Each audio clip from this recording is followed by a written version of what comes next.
안녕하십니까. 정비조합과 총회 진행자 국토계획경제연구원 원장 유영학입니다.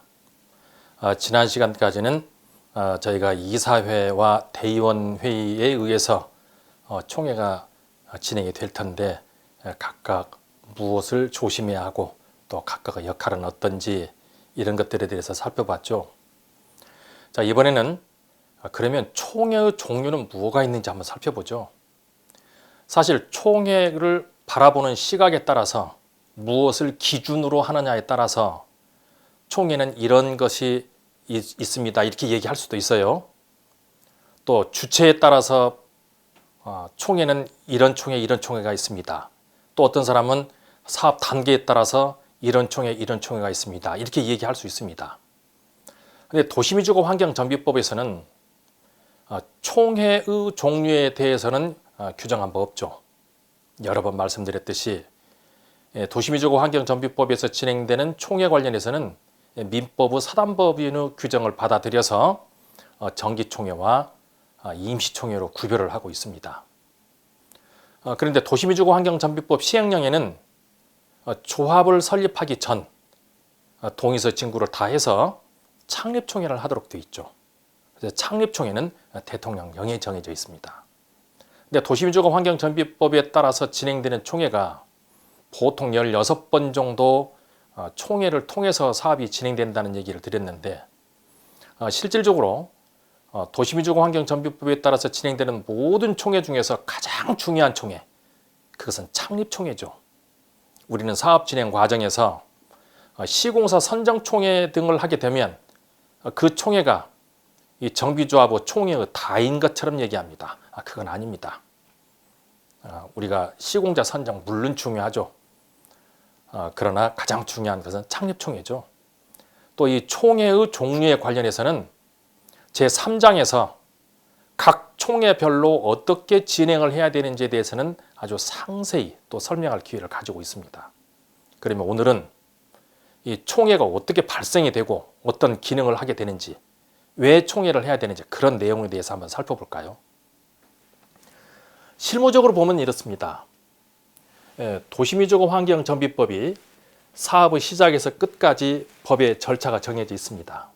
그러면 예를 들어 정비구역이 지정이 되고 나면 여기에서 추진위원회가 설립이 되겠죠. 그러면 이 추진위원회에서 사업 진행을 하기 위한 여러 가지 조건을 또 맞춰야 되죠.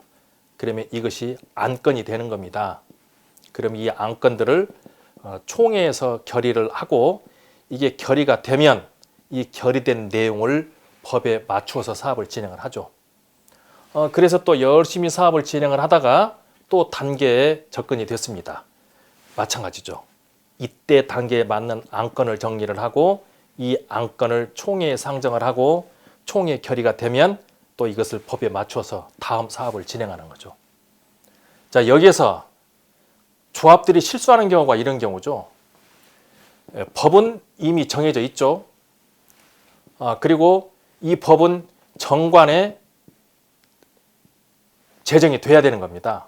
그리고 정관에 제정이 된 것이 구체적인 안건이 되고 이 안건이 결의가 되어야 이 집행을 하는 거죠. 그런데 조합들에서 실수를 하는 경우가 이렇죠. 법에는 규정이 되어 있으나 정관에 없어요. 그리고 이것을 총회 안건으로 만들어서 결의를 해서 집행을 했습니다. 이거 무효죠. 왜 무효죠? 정관에 없지 않습니까? 그러면 이 사업이 정상화되기 위해서는 정관 변경을 해서 이 법에서 누락된 것을 정관에 올려놓고 그리고 안건 심의를 해서 집행을 해야 된다는 얘기입니다. 또 이런 경우 있습니다. 자, 법에 있어요. 정관에도 올렸습니다. 그런데 구체적인 안건을 만들어서 결의하지 않고 법에 있고 정관에 있으니 집행을 하는 거예요. 이것도 무효예요. 안건 결의를 해야죠. 구체적인 상황을. 그래서 조합들이 가끔 이런 실수를 합니다. 그래서 이 법이 변경이 되었을 때 정관에 그런 내용이 있는지 또 구체적으로 그 안건을 정해서 총회에서 결의 후 집행하셔야 된다는 거죠.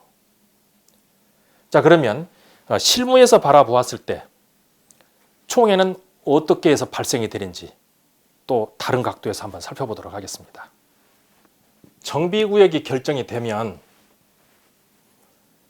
가칭 추진 단계가 구성이 되어서 동의서를 받기 시작을 하고 추진위원회가 구성이 되죠.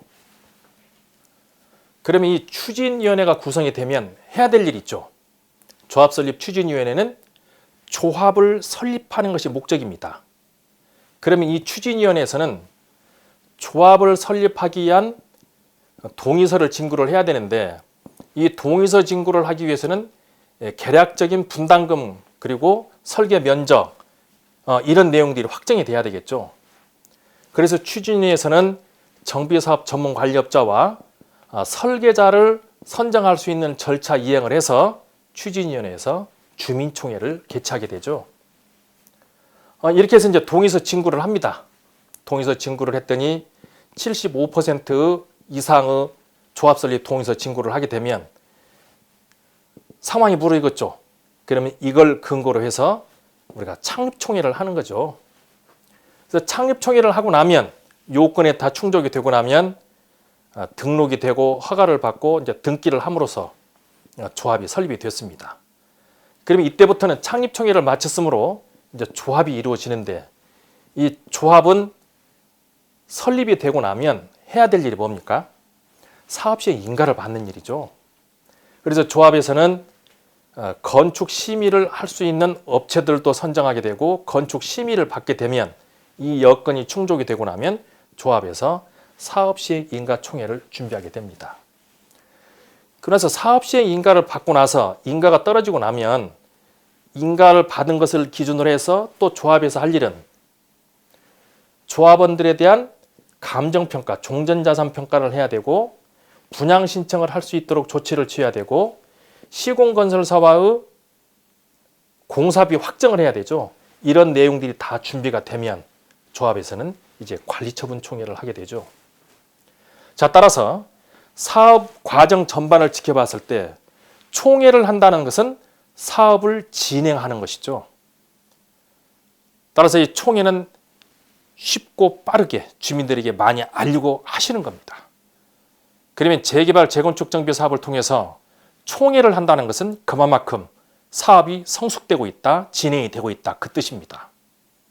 근데 여기에서 우리가 또 살펴봐야 될 것은 이제 정기총회죠. 도시미주공환경정비법에서는 매년 1월 1일부터 12월 31일까지를 1회계년도로 하고, 매년 초 결산보고를 해서 정기총회를 하도록 되어 있습니다. 그럼 이 정기총회에서는 결산보고를 하고 예산 수립을 해야 되죠.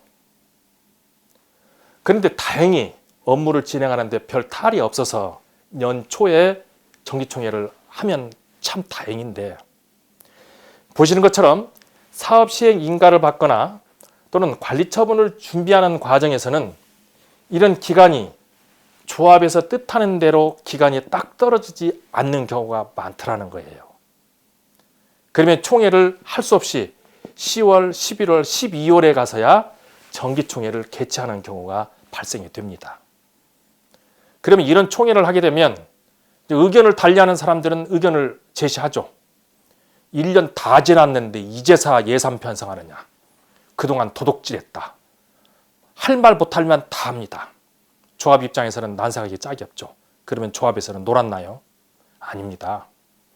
사업 시행 인가를 받거나 또는 관리처분 총회를 하기 위해서 쉼 없이 일을 해온 거예요. 그러면 조합에서는 연초에 이와 같은 정기총회를 할 수 없는 상황이 된다면 소식지를 반드시 보내라는 얘기예요. 연초에 대의원에 결의를 해서 결산서를 조합원들에게 통지해드리고, 지금 현재의 조합의 상태가 사업시행 또는 관리처분을 하기 위해서 이러이러한 절차가 필요하고 관과의 협의가 필요하기 때문에 부득이 정기총회가 좀 늘어질 수 있다는 것을 매월 보내세요. 이렇게 해서 조합원들의 협조를 좀 구하여야 됩니다. 이렇게 해서 정기총회를 하시라는 거. 하나 더 있죠. 가끔 우리는 이 정기총회를 별 안건이 없기 때문에 하지 않으려고 하죠. 그러나 그건 실수입니다. 왜냐하면 예산이라는 것은 규범적 효력이 있기 때문에 매년 예산 수립을 해야 돼요. 그런데 어느 조합들에 가보면 그런 예산 수립을 하지 않고 전년도 예산을 씁니다. 준예산이라고 이름을 붙이는데 사실상 용어가 맞지 않습니다. 따라서 조합에서는 정기총회 시즌이 되면 하세요. 그리고 더 중요한 것은 조합원들은 시간이 2년, 3년 지나간 것은 추상적인 개념이기 때문에 시간은 계산이 안 돼요. 그러나 2년, 3년 들어간 비용은 눈덩이처럼 커지겠죠. 조합원의 눈에 보이는 것은 쓴 돈만 보입니다. 누가 이것을 결의해 줬고 누구 맘대로 썼느냐는 반란이 일어나기 시작해요. 따라서 조합에서는 정기총회를 게을리하지 말고 하시기 바랍니다. 또 총회 관련해서 우리가 총회를 소집을 하는 과정에서 10%가 참석해야 되는 총회가 있고 또 20%가 참석해야 되는 총회가 있죠. 근데 통상 일반적인 총회는 10%이고 중요한 총회가 20%라고 하는데 중요한 총회는 다 알고 있죠. 창립총회, 사업시행인가총회, 관리처분총회. 그런데 지금 이번에 하나 더 강화된 거 있죠. 예산에 관련된 겁니다. 예산에 관련된 결의를 할 때는 이제 20% 참석하셔야 돼요. 그래서 이 부분도 놓치지 않기 바랍니다. 그런데 또 총회를 발생하는 과정을 보면, 발생되는 사유를 보면 조합원들의 발의에 의해서 이루어지는 총회가 있습니다. 그런데 그 발의가 우리는 이 발의를 한다고 하면은 조합 집행부를 뒤집기 위해서 발의를 한다고 생각을 하지만 사실은 또 그것도 아니죠. 사업을 정상적으로 진행하기 위한 5분의 1 발의도 있습니다. 또 10분의 1 발의가 조합 임원들의 해임을 위한 총회인데 그 해임에 관련해서도 건설적인 파괴는 있어요. 또 독일에서 진행되는 것처럼 건설적 해임도 필요할 수도 있습니다. 주의해야 될 것은 반대를 위한 반대, 그리고 헤가모니를 잡기 위한 싸움으로서의 이런 해임총회는 하지 마시라는 거죠. 조합은 모두에게 피해가 되는 겁니다. 따라서 이런 것들은 또 각별히 좀 조심하시면서 진행을 하셔야 되겠죠. 또 이런 사업 진행 과정에서 좀 전에 설명드린 것은 사업 진행 과정에서 발생되었던 안건으로 인해서 사업 시행 인가나 관리처분 인가를 목적으로 하는 총회가 발생된다고 얘기를 했는데 그 과정에서 업체를 선정하기 위한 총회가 따라올 수 있고 또 사업 진행 과정에서 임원들이 임기가 만료가 됩니다. 그러면 임원을 선임을 하든 변경 선임을 하든 또 새로 뽑아야 될 일이 있죠. 이렇게 해서 총회는 사업 진행 과정에서 규범적인 것, 사업 단계에 관련된 것, 그리고 경영자들에 의한 것, 이런 여러 가지 사유에 의해서 총회가 발생이 됩니다. 그래서 이런 총회에 관련해서는 제3장에서 어떤 내용으로 총회가 발생이 되고 그리고 그 총회는 어떻게 진행하는 것이 가장 안전한지에 대해서 설명을 드리겠습니다. 그러면 이 총회라는 것은 설명 올린 것처럼 총회를 함으로써 사업이 진행이 됩니다. 그러면 각 조합에서는 지금 우리가 처해 있는 단계에서 무엇을 안건으로 정하고 그리고 또 어떻게 진행해야 될지 또 이런 특수한 상황에서는 우리는 어떻게 그 해결점을 찾아야 될지 힘들 수도 있습니다. 문의하세요. 그러면 그에 대한 답을 드리겠습니다. 자, 오늘은 총회가 발생되는 사유, 총회의 종류에 대해서 알아봤습니다. 감사합니다.